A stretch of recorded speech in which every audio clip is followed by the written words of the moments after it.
इस मिट्टी से इतिहास के गर्व की खुशबू आती है। यहाँ हवा हिंदुस्तान की धर्म ध्वजा फहराती है। यहाँ नदियाँ अनमोल संस्कृति के गीत गाती हैं। यहाँ आकर हस्तियां भी नतमस्तक हो जाती हैं। ये पंक्तियां बहुमूल्य धरोहर के धनी देवगढ़ को समर्पित हैं। जल, जंगल और जमीन में हजारों संपदाएं सहेजे देवगढ़ की आबो हवा में 5वीं सदी से लेकर आधुनिक भारत की कहानियां हैं। धर्म, इतिहास, संस्कृति और प्रकृति का खजाना समेटे देवगढ़ व्यापारिक और सांस्कृतिक मेलजोल का केंद्र रहा है। इस नगर में अनूठी वास्तुकला को लिए हुए हिंदू, जैन और बौद्ध धर्मों के धार्मिक स्थल मौजूद हैं।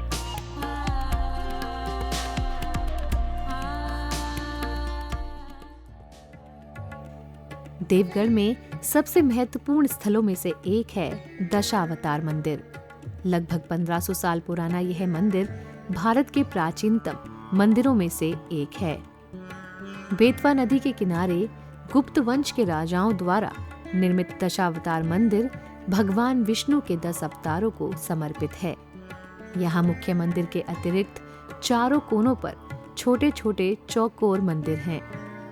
अद्भुत भित्ति शिल्प और नागर शैली में बने इस मंदिर का आधार वर्गाकार है। पुरातत्व विभाग की खुदाई में यहाँ भगवान विष्णु की कई मूर्तियां मिली हैं, जिन्हें संग्रहालयों में रखा गया है। कुछ प्रतिमाएं तो इतनी सजीव हैं कि उन्हें देखकर ऐसा लगता है जैसे कि वो बोल रही हों। यहाँ गजेंद्र मोक्ष की कहानियों को इस तरह उकेरा गया है कि मानो हाथी व्याकुल होकर भगवान को पुकारता है और विष्णु बहुत शीघ्रता से नंगे पांव भक्त को बचाने दौड़ पड़े हों। यहाँ की दीवारों पर तीनों युगों की वैष्णव कहानियों के साथ रामायण और महाभारत काल की मुख्य घटनाएं अंकित हैं।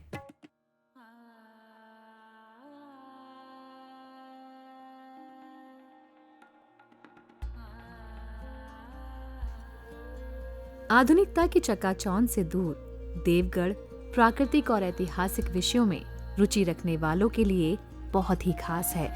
दोनों तरफ खुशहाल हरियाली, घना जंगल और दूर से सुनाई पड़ती बेतवा नदी की कलकल आवाज।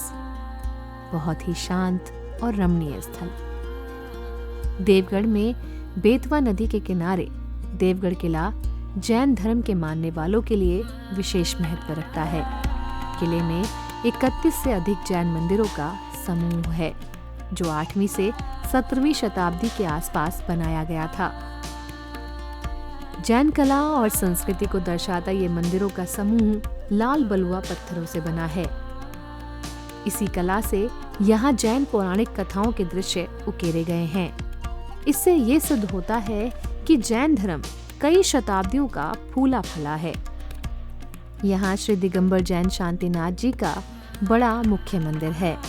हर दीवार पर सैकड़ों मूर्तियां हैं और एक शिला तो ऐसी भी मौजूद है जहां 1008 प्रतिमाएं गढ़ी गई हैं। कुछ विशेषज्ञ बताते हैं कि यहाँ तत्कालीन मूर्तिकारों की कार्यशाला थी, इसीलिए किले क्षेत्र के चारों ओर मूर्तियां बिखरी पड़ी हैं। जैनियों के लिए स्थान स्वर्ग जैसा महत्व रखता है। देवगढ़ के पौराणिक स्मारकों में बौद्ध गुफाओं के नाम भी शामिल हैं। ये गुफाएं और प्रतिमाएं 5वीं से 7वीं शताब्दी के बीच की हैं। पहाड़ी पर टिकी ये प्राचीन गुफाएं किसी काल में भगवान बुद्ध और उनके बाद के बौद्ध भिक्षुओं का आरामदायक निवास स्थान रहा होगा। आप यहाँ आकर उनकी उपस्थिति को आज भी महसूस कर सकते हैं। इन गुफाओं में अधिकांश प्रतिमाएं संबोधि और धर्म चक्र मुद्रा में उकेरी गई हैं, जो गौतम बुद्ध द्वारा सारनाथ में दिए गए उपदेश को दर्शाती हैं। गुफाओं में एक प्रतिमा ऐसी है जिसमें भगवान बुद्ध के दोनों ओर कमल पर आसीन 2 देवियां और उनके नीचे 5 फन वाले नाग को मानव रूप में दिखाया गया है। शैली की दृष्टि से ये कलाकृति मथुरा शैली और गांधार शैली है।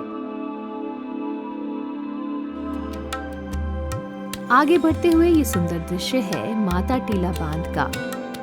माता टीला बांध बेतवा नदी पर बना हुआ है। बांध का नाम माता शारदा के नाम पर पड़ा।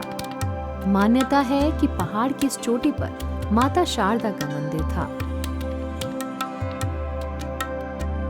बांध का नजारा आपकी यात्रा को रोमांच से भर देगा।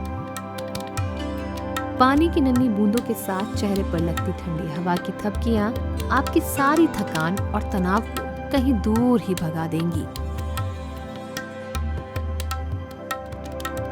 इस बांध के नजदीक एक पार्क है जहां पर्यटक कुछ देर ठहरकर यहाँ के मौसम और हरी भरी छटा का आनंद ले सकते हैं।